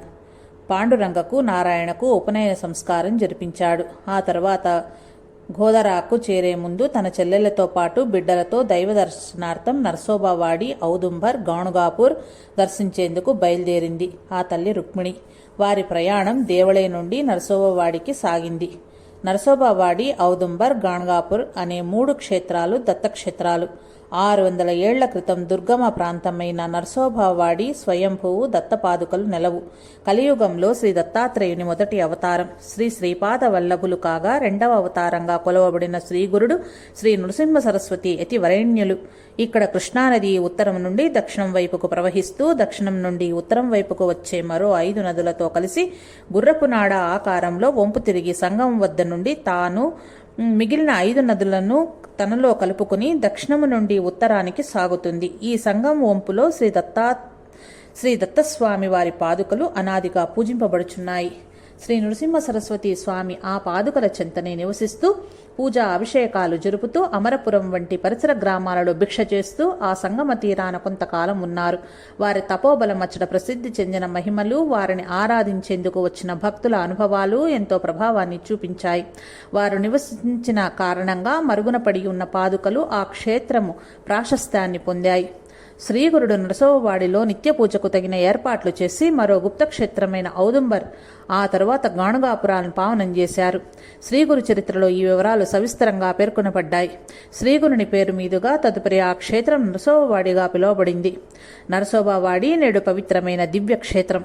ఆచార విధి విధానాలకు, పవిత్రతకు ఆ క్షేత్రం అనన్యమైనది. అచ్చట శ్రద్ధతో చేసిన అల్పమైన సాధన కూడా అనంతమైన దివ్య ఫలితాన్ని ఇవ్వగలదు. ఆ క్షేత్రం భక్తులను తీవ్ర సాధన వైపుకు మరల్చగలదు. ఆ క్షేత్రం ఇట్టి మహిమాన్వితమైన ఆ క్షేత్రంలోని తపోమహిమ, ఆ దివ్యపాదుకుల ప్రభావం, ఆ కృష్ణమ్మ తల్లి ఒడి ఒక్కమారు దర్శించి అనుభవించిన జీవిత పర్యంతం మన హృదయానికి ప్రేరణ ఇవ్వగలిగినదిగా నిలిచిపోవటం భక్తుల నిత్యానుభవం. శ్రీ దత్త స్వరూపులు శ్రీ వాసుదేవానంద సరస్వతి మహారాజ్ ఆ క్షేత్రాన్ని తరచూ దర్శించేవారు. నేటికి అక్కడ జరిగే పూజాది విధాన క్రమము శ్రీ వాసుదేవానంద సరస్వతి స్వామివారు వీరినే టెంబెస్వామి అని కూడా పిలుస్తారు. నిశ్చయపరిచినదే. వీరి చరిత్ర ఎన్నో కోణాల నుండి ఆదర్శప్రాయమే కాక సన్యాసాశ్రమ పవిత్రతకు, దత్త ప్రసన్న జీవితానికి తార్కాణం. తల్లి రుక్మిణీమాత తన చిన్న బిడ్డడైన పాండురంగ నారాయణులతో సాంప్రదాయకంగా దత్తపాదుకా దర్శనానికై నరసోబవాడి చేరింది. పాదుకా దర్శనంతో వారెంతో ఆనందం పొందారు. విధి తలిచిన ఏర్పాట్లు అతి నిశ్శబ్దంగా జరిగిపోతున్నాయి. ఉపనయనంతో ద్విజుడైన పెద్ద బిడ్డ పాండురంగ నేడు పవిత్ర దత్తపాదుకలను దర్శించాడు. మరో కొద్దిసేపట్లో అదే సమయంలో ఆ క్షేత్రంలోనే ఉన్న దత్తావతారులైన శ్రీ వాసుదేవానంద సరస్వతి స్వామి వారిని కూడా దర్శించబోతున్నాడు. తపోమూర్తి దత్తస్వరూపులు అయినట్టి శ్రీ వాసుదేవానంద స్వామి వారు ఆ క్షేత్రానికి విచ్చేసి ఉన్నారని రుక్మిణికి తెలిసింది. దత్తపాదుకా దర్శనానంతరం తల్లి రుక్మిణి, ఆమె చెల్లెలు, పిల్లలు పాండురంగ, నారాయణులు ఆ పరమహంస దర్శనానికి నడవసాగారు. తన బిడ్డలకు అంతటి మహాత్ముని దర్శన ఆశీస్సులు లభించబోతున్నందుకు ఆ తల్లి ఆనందానికి అవధులు లేవు. విధి ప్రేరణయో కాకతాళీయమో గాని శ్రీ స్వామివారు అటువైపే వాళ్లకు ఎదురుగా వస్తూ పాండురంగుణ్ణి చూచారు. పరమాచార్యులను దూరం నుండి చూడటంతోడనే ఆధ్యాత్మిక ప్రేరణతో పాండురంగ తనను తాను నిలువరించుకోలేక ఆయన వైపు పరిగెత్తసాగాడు. వెంటనే పిన్నమ్మ ఆ చిన్నారిని నిలువరించి, ఈ బట్టలతో స్వామివారిని త్రాకరాదు, దూరం నుంచే స్వామివారి పాదాలకు సాష్టాంగ దండ ప్రణామాలు చేసుకో అని హెచ్చరించింది. ఆమె చెప్పినట్లే గురుదేవులకు సాష్టాంగ నమస్కారం చేసుకున్నాడు పాండురంగ. అరే, ఈ పిల్లవాడు మావాడే కదా అంటూ దగ్గరకు పిలిచారు. ఆ గురు శిష్య సంబంధం ఎన్ని జన్మలదో. అంతే. ఆ వటువు పాండురంగ ఏమీ ఆలోచించకుండా గురుదేవుల దగ్గరకు చేరుకున్నాడు. బిడ్డ, నువ్వెవరికి చెందినవాడవు అని స్వామివారు అడిగారు. మీకు మాత్రమే అని ఠక్కున సమాధానమిచ్చి గురుదేవుల పాదములపై శిరస్సు రాల్చాడు పాండురంగ. శ్రీ వాసుదేవానంద సరస్వతి స్వామివారు రుక్మిణీమాతను పిలిచి, వీడు నావాడు, ఇక నుంచి వీడిని నావాడిగా నీవు పెంచు అని చెప్పారు. ఉపనయన సంస్కారం, పవిత్ర క్షేత్ర దర్శనం, దత్తపాదుకా దర్శనం, అక్కడే దత్తావతారమూర్తి శ్రీ వాసుదేవానంద సరస్వతి స్వామివారి దర్శనం, ఒక్క మాటతో పాండురంగను తన వాణిగా చేసుకోవటం, ఇదంతా పైవాడి లీలా విన్యాసమే. పాండురంగుని ఆధ్యాత్మిక అక్షరాభ్యాసం ఈ ఘటనతోనే జరిగినట్లు అనిపిస్తోంది కదూ. పాండురంగనకు తండ్రి ద్వారా గురు మంత్రోపదేశం మొదటి మెట్టు, ఉపనయన సంస్కారం మరో మెట్టు, దత్తపాదుకా సందర్శనం అసలు మెట్టు. కల్పాంతాల వరకు తన శరణుజొచ్చిన ప్రాణాలను ఆధ్యాత్మిక మార్గాన నడిపించే విశ్వగురుడైన శ్రీ దత్తాత్రేయుడు తక్షణమే పాండురంగనకు సశరీరులై గురుదర్శనం ఏర్పాటు చేశాడు. ఆ క్షణమే అడగకనే ఆ మహాత్ముని చేత తమ బిడ్డగా స్వీకరించబడ్డాడు. ఆయన శ్రీ కైవల్య పథం అంత స్పష్టంగా ముందే ఏర్పరచబడి ఉంది. అడుగు తరువాత అడుగు అడగకనే వేయించిన పరమాత్ముడిని స్వామీజీ రూపంలో వచ్చి శిష్యునిగా స్వీకరించి ఆశీర్వదించిన శ్రీ వాసుదేవానంద సరస్వతి స్వామి మహారాజును 8 ఏళ్ల పాండురంగ తన హృదయంలో అచ్చువేసుకున్నాడు. ఆయనకి ఏమి కొదవ.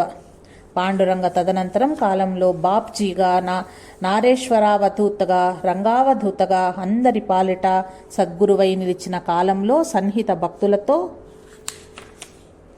ఇలా అంటుండేవారు, నాడు నరసోబావాడిలో నా గురువు పాదాల చెంత ఉంచిన నా శిరస్సును ఈరోజు వరకు తీయలేదు. హృదయం దత్తమయం. నేను నిజంగా శ్రీ వాసుదేవానంద సరస్వతి స్వామీజీకి చెందినవాడినా? అసలు వారెవరు, నేనెవరు, నాకు వారితో ఉన్న సంబంధమేమిటి, వారు నా భావి జీవితపు మార్గనిర్దేశకులా, నేను వారికి ఏమివ్వగలవాడను? పాండురంగ ఆలోచనలు ఆగకుండా ఉన్నాయి. రుక్మాంబ, రుక్మిణిని రుక్మాంబ అని కూడా పిలుస్తుంటారు. ఆమె చెల్లెలు ఇరువురు పిల్లలిద్దరినీ తీసుకుని నరసోబవాడి నుండి కొల్హాపూర్ చేరుకున్నారు. అమ్మవారి దర్శనం తీసుకుని అక్కడ మమల్తాదారుగా పనిచేస్తున్న బంధువు ఇంట్లో ఆ రోజు గడిపారు.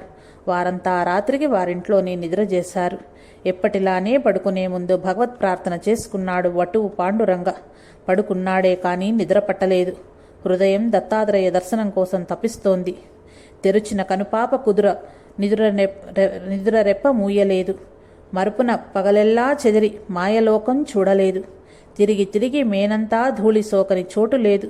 హే దత్తప్రభో, నీవెక్కడ? నీ కరుణారస దృష్టేది? తలచి తలచి వలచి వగచి కలియదిరిగి కలత చెంది రేయంతా వేదనతో కనుల నీరు కార్చి కార్చి కరుణ కాంతి సోకక అరుణమైన కన్నులతో గడవని కాలం గడపకు ఆవల నిలిచి క్షణమొక యుగంగా గడుపుతున్నాడు పాండురంగ. ఆయన వియోగ బాధ వర్ణనాతీతం. అది అనంతమైనది. పాండురంగ దత్తాత్రేయ దర్శనం కోసం తపించసాగాడు. ఆయనను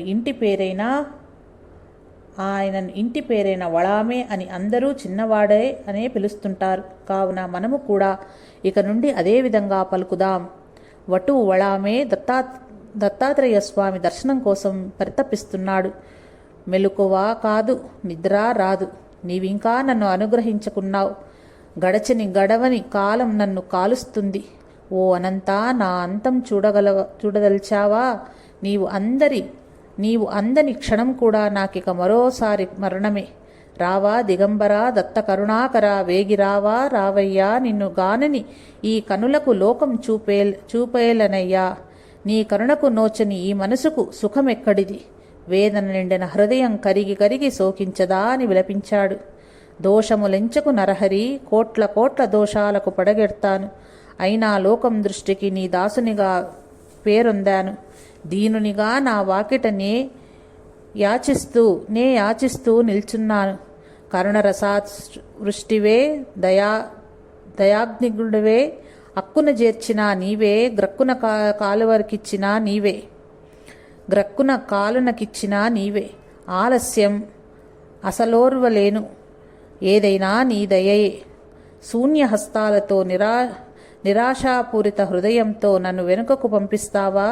దయామయుడవైనే, నీ కీర్తికి నా వలన కళంకమేము.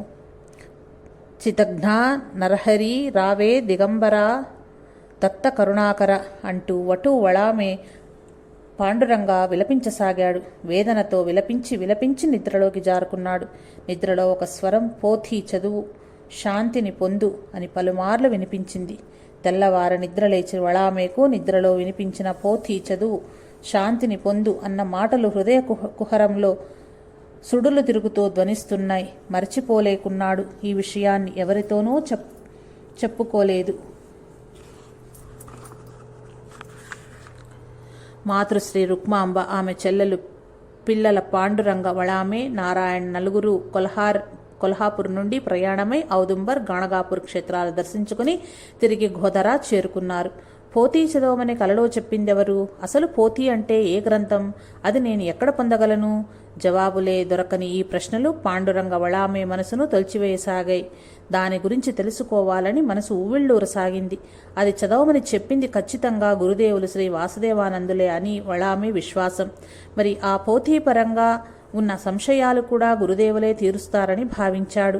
తనకు వచ్చిన స్వప్నం నిజమయ్యే రోజు ఎప్పుడొస్తుందా అని ఎదురు చూడసాగాడు. తాను రోజూ చేసే ప్రార్థనలో అన్నింటికన్నా ముందుండేది పోథీ లభించాలన్న విషయం గురించే.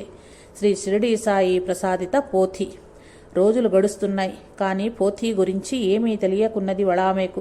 ఒకసారి మాతృశ్రీ రుక్మిణి వళామేతో కలిసి వేరొక గ్రామంలో ఉన్న తన సోదరుడి వళామేకు మేనమామ ఇంటికి వెళ్లారు. వళామే మేనమామ షిరిడీ సాయినాథుని భక్తుడు. సాయిదేవుని ఆశీస్సులతోనే అతని జీవితం సాగుతోంది. వళామే మేనమామ తల్లి రుక్మిణితో మాట్లాడుతూ తన కష్టసుఖాలు చెప్పుకోసాగాడు. అప్పుడు తాను షిరిడీ వెళ్లి శ్రీ సాయినాథుని దర్శించుకున్న సంగతి చెప్పుకుంటూ వచ్చాడు.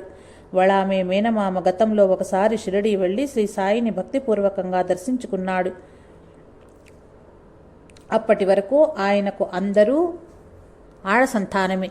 మగసంతు పుట్టినా పురిటిలోనే చనిపోయేవారు. ఆ కొరత ఆయనకు దిగులుగా ఉండేది.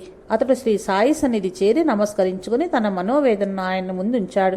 సాయి ఆయనను అనుగ్రహించి తమ చేత్తో శ్రీ గురు చరిత్ర అతనికి ఇచ్చి నిత్యపారాయణం చేయమన్నారు. మరాఠీలోని శ్రీ గురు చరిత్రను పోథీగా వ్యవహరిస్తారు. నిత్యపారాయణంగా దానిని పఠిస్తారు. తమ పోథీని తా భక్తులెంతో పవిత్రంగా చూచుకుంటారు. పాండురంగ మేనమామ కూడా అత్యంత శ్రద్ధాభక్తులతో పోథీని నిత్య పారాయణం చేయసాగాడు. కనీసం రోజుకొక్క అధ్యాయమైనా చదవకుండా ఆహారం ముట్టేవాడు కాదు. అనతి కాలంలోనే కొడుకు పుట్టాడు. ఇంకొంతకాలం గడిచేసరికి ఉద్యోగ నిమిత్తం పలు చోట్లకు దూర ప్రయాణాలు చేయాల్సి రావటం, ఆఫీసు పని భారంతో హడావుడి పెరిగి నిత్యపారాయణ కుంటుపడింది. ఈ విషయాలన్నీ చెబుతూ అతడు తాను పారాయణం సరిగ్గా చేయలేకపోతున్నానని, ఆ గ్రంథాన్ని ఎవరికైనా ఇవ్వాలని నిర్ణయించుకున్నానని, అది కూడా చిత్తశుద్ధి, భగవంతుని యందు భక్తి విశ్వాసాలు కలిగిన వ్యక్తికి పోథీని ఇవ్వాలని ఆశిస్తున్నట్లు రుక్మిణికి చెప్పాడు. పోథీ అన్న మాట వినగానే పాండురంగ వళామే స్థిరచిత్తుడై మేనమామ మాటలు వినసాగాడు. తన కల సాకారం అవబోతున్నదని గుర్తించసాగాడు. తాను పోథీని మరెవరికైనా ఇవ్వటానికి సిద్ధమైనట్లు మేనమామ చెప్పగా వెంటనే తనకు అందివ్వమని అభ్యర్థించాడు. మేనమామ, నువ్వేమో చూస్తే చిన్నపిల్లవాడివి. ఈ పోథీ ఈ శ్రీ గురు చరిత్ర చాలా నియమనిష్టలతో శ్రద్ధాభక్తులతో పారాయణం చేయాల్సి ఉంటుంది. చాలా కష్టమన్నాడు. తాను నియమబద్ధంగా ఖచ్చితంగా పారాయణం చేయగలనని హామీ ఇచ్చాడు వళామి. తల్లి రుక్మిణి కూడా పుత్రుడికి మద్దతుగా మాట్లాడింది. మేనల్లుడిలో శ్రద్ధాభక్తి, ఆసక్తి మెండుగా ఉండటం గుర్తించిన మేనమామ శ్రీ గురుచరిత్ర గ్రంథం వళామే పరం చేశాడు. మనసు తపించినది దత్తదర్శనానికి. వశం చేసుకున్నదో ఏమో శ్రీ వాసుదేవానంద గురువులు. ఆయన చెప్పిందేమో తనకేంటో తెలియని పోథీని చదవమని మేనమామ పోథీ తన పరం చెయ్యటం, ఆ పోథీ సాయేషుని స్వహస్తాలతో ఇచ్చినది కావటం, నిత్యపారాయణం చెయ్యమన్న గురుదేవుని ఆదేశం ఆచరించబడేందుకు రూపకల్పన జరుగుతూ పోథీ శ్రీ గురు చరిత్ర లభించటం ఏమిటి విచిత్రం! ఆ రోజు పోథీ చదవమని స్వప్నంలో చెప్పినది శ్రీ సాయుషులా లేదా గురుదేవులు శ్రీ వాసుదేవానందులా? ఇరువురు మహాత్ముల్లోనూ మూర్తిభవించి ఉన్నది ఒకే దత్తతత్వం కదా. ఒకటికి ఒకటిగా సరిపోయే ఈ అబ్బురపాటు కలిగించే సంఘటనలను ఎవరు అల్లుతారో, ఎవరు చిక్కు చేస్తారో, ఎవరు చిక్కు విడదీస్తారో, ఆ విధి విధానాలు ఏమిటో అంతు చిక్కనిదే అంతా. ఆ దత్తుని ప్రణాళికే ఇదంతా. మహాత్ముల జీవితాలు పరార్థదాయకాలు, పరమార్థ ప్రాపకాలు కనుక ఇలానే దిగంబర దత్త కరుణాకర లీలలుగా విలసిల్లుతున్నాయి. ఎట్టకేలకు పోథీ శ్రీ గురుచరిత్ర వళామేను వరించి చేరింది. అలా మొదలైన శ్రీ గురుచరిత్ర నిత్య పారాయణ ఆయన సమాధి పర్యంతరం వరకు ఎట్టి ఆటంకము లేకుండా కొనసాగింది. తపించిన హృదయానికి వర్షించిన ఆ కరుణామృతం పెంజీకటి కవ్వల నేకాకృతి అయి వెలుగైన పరాత్పరుని చేర్చే నావగా నిలిచింది. హృదయ తపన ప్రేమ పరాత్పరుడినైనా కదిలించగలవు కదా. పాండురంగ తన దైనందిన కృత్యములతో పాటు నిత్యము శ్రీగురుచరిత్ర పారాయణం చేస్తుండటం వలన అంతరంగం ప్రకాశవంతమవుతూ ఆధ్యాత్మికతలో వికసించసాగింది. అవధూత చింతన శ్రీ గురుదేవదత్త. ఓం శ్రీ దత్తాత్రేయ గురుభ్యో నమః. శ్రీ గురు రంగావధూత నమో నమః. విశ్వనేస్తం శ్రీ రంగావధూత చరితామృతం అధ్యాయం 5. ఛాత్ర దేవోభవ. విద్యార్థిగా వళామె. పరమార్థానికై తపించి పరమపురుషుని కృపకు పాత్రుడైన వానికి వ్యావహారిక విద్య బాల్య క్రీడగా మారుతుంది. పాండురంగ వళామె విషయంలో అదే జరిగింది. సతతం నామజపం, సంధ్యావందన విధి, శ్రీ గురుచరిత్ర పారాయణ, వీటితో నిర్మలమైన పాండురంగ మనసు ఏ పాఠమైనా ఒకసారి వింటే మర్చేది కాదు. ఏకసంతాగ్రాహి మననది. సనాతన బ్రాహ్మణ కుటుంబం కావటం వల్ల సంధ్యావందనంతో పాటు పలు దైవ సంబంధమైన శ్లోకాలను, శ్రీరామరక్ష, విష్ణు సహస్రనామ స్తోత్రాలు, శివమహిమన్ను స్తోత్రము, భగవద్గీత శ్లోకాలు తదితర వందల సంస్కృత శ్లోకాలు బాల్యావస్థలోనే వళామెకు కరతలామలకము. సంస్కృతం పట్ల వళామెకు చెప్పరానంతటి ఇష్టం. తనకు ఇష్టం లేకున్నా తన ముందు తల ఉంచిన ఆంగ్ల భాష సత్యభాషణ, సత్వభూషితం, స్వాభిమానం, పరార్థఘటనం, ధీరోద్ధాత్తత, నాయకత్వ లక్షణాలు బంగారానికి సువాసన అంటినట్లు ఆయన కబ్బినవి. వళామే ప్రాథమిక పాఠశాలలో చదివే నాటి నుంచి ఎప్పుడూ చదువులో చురుకుగా మొదటివాడుగా ఉండేవాడు. మరాఠీ, గుజరాతీ, ఆంగ్ల భాషలో ఆయనకు వచ్చును. ఇక సంస్కృతం అచ్చి వచ్చిన భాష.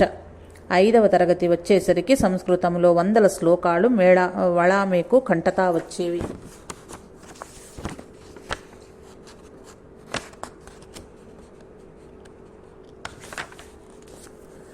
సంస్కృతంలో కూడా చక్కగా మాట్లాడగలిగేవాడు. ఉపాధ్యాయుల మార్గదర్శకంలో సంస్కృత భాషాధ్యయనము శీఘ్రగతిలో ఉన్నతాన్ని సాధించినది. అందుకే ఉపాధ్యాయులకు ఆయన పట్ల ప్రీతి కలగటంలో ఆశ్చర్యం లేదు కదా. చిన్నప్పటి పాఠశాల రోజుల నుండి పాండురంగ తెలివిగల విద్యార్థి మాత్రమే కాదు, నిష్కపటత్వము, చిత్తశుద్ధి, నిర్భయత్వము, నిజాయితీ వంటి నైతిక విలువలతో కూడిన పూర్ణ వ్యక్తిత్వం కలిగి ఉండేవాడు. ఎన్నో సంఘటనలు పాండురంగలోని గొప్ప గుణాలను మనకు చూపుతుంటాయి. గోధారాలోని తెలగ పాఠశాల విద్యార్థి వళామె మొదటి బెంచి. ఆయన కూర్చునే చోటు చదువులో కూడా మొదటివాడే. ఒకసారి తరగతిలో కొందరు పిల్లలు అల్లరి చేసాగారు. ఆ అల్లరి వళామె చేసినట్లుగా అనుమానించిన ఉపాధ్యాయుడు అకారణంగా కోపంతో వళామెను బెంచ్ ఎక్కి నిలబడ్డమన్నాడు. ఉపాధ్యాయుల పట్ల ఎప్పుడు విధేయతను చూపే వళామె ఆయన చెప్పినట్లుగానే బెంచి ఎక్కి నిలబడ్డాడు. ఏ కారణం లేకుండా నన్ను నిలబడమన్నారు, కారణం చెప్పగలిగితే చెప్పండి. అయినా పెద్దల ఎడల గౌరవం చూపటం నా స్వభావం కనుక మీ ప్రతిష్ట కాపాడేందుకై నిలబడుతున్నాను అన్నాడు వళామె. ఇంతలో ప్రధానోపాధ్యాయుడు అటుగా రావటం చూచి తత్తరపడిన ఉపాధ్యాయుడు కూర్చోమని వళామెను ఆజ్ఞాపించాడు. వళామె కూర్చోలేదు. ఇది చూచి ప్రధానోపాధ్యాయుడు తరగతి గదిలోకి వచ్చి ఏం జరిగిందని విచారించాడు. మంచి విద్యార్థి, చదువులో మొదటివాడైన వళామె ఏం చేశాడో తెలుసుకోవాలన్న కుతూహలంతో అడిగాడాయన. వళామె వివరించాడు. సార్, నేను ఏమైనా తప్పు చేసి ఉంటే తరగతిలో ఎవరినైనా అడగండి. నా పొరపాటు ఏమిటో మీ ముందైనా ఉపాధ్యాయులు బయటపడితే సంతోషమన్నాడు. ఉపాధ్యాయుని వద్ద సమాధానం లేదు. ప్రధానోపాధ్యాయుని ముందు తల వంచి మౌనం వహించాడు. దాంతో ఆయనకు విషయం అర్థమైంది. ఆయన వళామె యొక్క ధైర్యాన్ని, స్వాభిమానాన్ని, మర్యాద గుణాన్ని ప్రశంసించాడు. ఉపాధ్యాయునికి గుణపాఠం. వళామె తరగతి ఉపాధ్యాయుడు వృత్తిరీత్యా నిజాయితీపరుడే అయినప్పటికీ తరగతులు జరుగుతున్న సమయంలో తరచుగా విద్యార్థుల చేత కూరగాయలు తప్పించుకోవటమో మరేదైనా చిల్లర పనులు అంటగట్టడమో చేస్తూ ఉండటంతో విద్యార్థులకు అతని పట్ల కినుకు ఏర్పడింది. కానీ ఎవ్వరూ కూడా ఇదేమిటి అని అడగలేకపోయారు. వళామెను కూడా ఆ ఉపాధ్యాయుడు చిటికి మాటికి ఇలాంటి పనులకు వినియోగించేవాడు. ఇట్లాగే కొంతకాలం గడిచింది. ఆ ఉపాధ్యాయునికి గుణపాఠం చెప్పాలని నిర్ణయించుకున్నాడు వళామె. ఒకసారి ఆ ఉపాధ్యాయుడు వళామెకు ₹1 ఇచ్చి 1/2 కిలో వంకాయలు కొని ఇంట్లో ఇవ్వవలసిందిగా ఆదేశించాడు. దాంతో వళామె వంకాయలు కొనేందుకు స్కూలు మధ్యలోనే తరగతులు జరుగుతుండగానే బయటకు రావాల్సి వచ్చింది. వళామె దుకాణానికి వెళ్తూ ఎలా అయినా ఈ దురాచారాన్ని ఆపివేయటానికి ఏదైనా చెయ్యాలని తీవ్రంగా ఆలోచించాడు. ఆ రోజుల్లో ₹1 అంటే 16 అణాలకు సమానం. వళామె దుకాణానికి వెళ్ళి రూపాయిలో 15 అణాలకు పూర్తిగా కుళ్ళినా పుచ్చినా తినటానికి పనికిరాని వంకాయలు కొన్నాడు. పెద్ద గోతాము వంటి సంచికి వాటినన్నింటిని వేసుకొని మిగిలిన పైసలు కూలీవానికిచ్చి వాటిని ఉపాధ్యాయునింటికి చేర్చాడు. ఉపాధ్యాయుని భార్య ఆ పుచ్చిన కుళ్ళిన వంకాయలను చూచి విస్తుపోయింది. అయ్యవారిచ్చిన ₹1 పూర్తిగా వినియోగించానని, ఏమీ మిగల్చలేదని చెప్పి ఆమె తిరిగి మాట్లాడేలోపే వళామె అక్కడి నుంచి వెనుదిరిగి వచ్చేశాడు. ఇంటికి చేరిన ఉపాధ్యాయునికి అతడి భార్య ఎందుకు పనికిరాని బస్తడు వంకాయలను చూపింది. అతడికి అర్థమైంది వళామె నిర్వాకం ఎందుకు చేశాడు. మరునాడు ఆ ఉపాధ్యాయుడు వళామెను పిలిచి, ఎంత పనికిరాని వంకాయలు కొన్నావు? నీవు ఇంత ఆకతాయంగా ఎప్పుడు మారావు అని ప్రశ్నించాడు. నన్ను నమ్మండి, మీరంటే నాకెంతో భయభక్తులు మెండుగా ఉన్నాయి. విద్యార్థులకు బడివేళల్లో ఇలా చీటికి మాటికి బయటకు పంపే మీ అలవాటును మార్చాలని కావాలని నేను ఈ కుళ్ళిన వంకాయలను కొన్నాను. దీనికి నేనే బాధ్యుడను అని వినయంగా చెప్పాడు వళామె. దాపరికము లేని వళామె సమాధానానికి ఉపాధ్యాయునికి కోపము చిరునవ్వుగా మారింది. పొరపాటు లేనప్పుడు వెరవు ఎందుకు? ఒకసారి స్నేహితుడు హరిప్రసాద్ దేశాయితో కలిసి దారి వెంట వెళ్తున్న వళామె నేలపై పడి ఉన్న ఖరీదైన ఒక చేతి కర్రను చూచాడు. కానీ పట్టించుకోలేదు. మిత్రుడు ఆ కర్రను తీసుకుందాం అనుకున్నాడు. అదెవరిదో విచారించి వారికి చేద్దామనుకుంటే దానిని తీసుకో, లేకుంటే వద్దు అన్నాడు వళామె. సరేనని మిత్రుడు ఆ చేతి కర్రను తీసుకున్నాడు. ఆ కర్ర ఎవరిదై ఉంటుందోనని నలువైపులా చూస్తూ నడుస్తున్నారు ఇద్దరు మిత్రులు. అదే సమయానికి అటువైపు వెతుకుతూ వస్తున్న ఒక బంట్రోతో ఆ చేతి కర్రను గుర్తించాడు. అది తన యజమాని కలెక్టర్ గారి చేతి కర్రె. అతడు ఆ పిల్లలిద్దరినీ దొంగలన్నాడు. దెబ్బలు తప్పవని బెదిరించాడు. వళామె లెక్క చేయలేదు. ఇది నీకిచ్చేది లేదు. మీ యజమాని దగ్గరికే వస్తాము, నడు. ఎలా శిక్ష వేస్తాడో చూద్దాం పద అని కలెక్టర్ గారి ఇల్లు చేరారు మిత్రులిద్దరు. ఆ అధికారికి జరిగింది చెప్పారు. అది ఆయనకు అత్తగారిచ్చిన బహుమానమని, పారవేసుకున్న ఆ విలువైన ప్రియమైన వస్తువును తెచ్చి ఇచ్చినందులకు వారిని మెచ్చుకొని కృతజ్ఞత తెలిపి 4 అణాలను బహుమతిగా ఇచ్చి పంపాడు కలెక్టర్. పొరపాటు లేని చోట వెరవు ఎలా ఉంటుంది? అధికారానికి మర్యాద ఇవ్వటమే గాని భయంతో తల వంచటం వళామె ఎరుగడు. దౌర్జన్యం సహించేది లేదు. వళామె స్నేహితుడైన హరిప్రసాద్ దేశాయ్ మంచి తెలివిగల విద్యార్థియే, కానీ పిరికివాడు. ఒకసారి వాళ్ల తరగతిలో అల్లరిచిల్లరిగా తిరిగే డబ్బున్న ఆకతాయి కుర్రవాడు తనలాంటి పోకిరి కుర్రాళ్లతో కలిసి హరిప్రసాద్ దేశాయ్ను ఆటకాయించి ఫలానా రోజున ఫలానా సమయానికి నది ఒడ్డుకు రమ్మని, ఎముకలు విరిగేలా కొట్టి చంపుతామని మరీ బెదిరించి వెళ్లారు. ఆ రౌడీ మూక నాయకుడితో సహా అందరూ బాగా సంపన్న కుటుంబానికి చెందిన వాళ్లే. డబ్బు మదంతో చదువులు ప్రక్కన పెడుతూ విచ్చలవిడిగా తిరుగుతూ సాటి విద్యార్థులను బెదిరిస్తూ అటకాయిస్తూ తగాదాలు కొట్లాడలతో కాలం వెళ్ళబుస్తుండేవారు. ఆ ఆకతాయిలు తనను చావగొట్టేందుకు పథకం వేసి సంగతి హరిప్రసాద్ దేశాయి స్నేహితుడైన వళామెకు వివరించి చెప్పాడు. ఇటువంటి దౌర్జన్యాలను సహించలేని వళామె స్నేహితుడిని అడిగాడు, నీ దగ్గర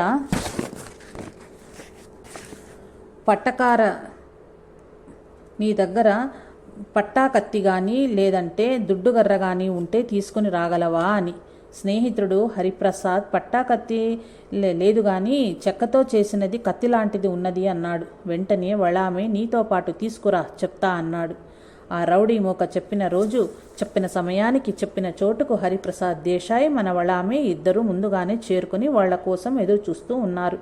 ఆ దుష్టులైన ఆకతాయిలందరూ తమ నాయకుడితో కలిసి వచ్చారు. చూస్తే వాళ్లకెదురుగా ఉన్నది ఇద్దరే, హరిప్రసాద్ వళామె మాత్రమే. ఈ ఇద్దరిని తన్నటం వాళ్లకు పెద్ద పని కాదు. వాళ్లంతా దగ్గరకు రాగానే వళామె ఒక్కసారిగా గర్జించాడు, రండి, హరిప్రసాద్ను కొట్టేవాడెవడున్నాడో చూద్దాం, అందరినీ ఈ కత్తితో చంపేస్తాను అంటూ ఆ పొడుగాటి కత్తిని, చెక్కతో చేసిన కత్తి లాంటిదది, గాల్లో త్రిప్పుతూ నిల్చేసరికి అందరికీ ముచ్చెమటలు పట్టాయి. వళామె పరాక్రమం ఆ అల్లరి రౌడీ మూక నాయకుడికి బాగా ఆకట్టుకున్నది. ధనవంతులైన పిరికి వాళ్ల కంటే ధైర్యవంతులైన స్నేహితులను సంపాదించుకోవాలని గుర్తించాడు.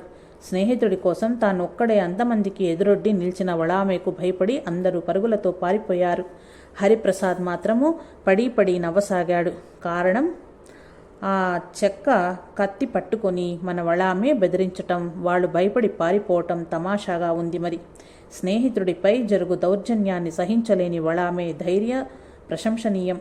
స్నేహితుడిని రక్షించుకోవటమే వళామే ముఖ్యోద్దేశం. అంతేగాని ఆ పోకిరీలపై ఎలాంటి ద్వేషం పెట్టుకోలేదనడానికి చెక్క కత్తిని నిజమైన కత్తిగా వాళ్లపై జళిపిస్తూ బెదిరించడమే తార్కాణం. అవధూత చింతన. శ్రీ గురుదేవదత్త.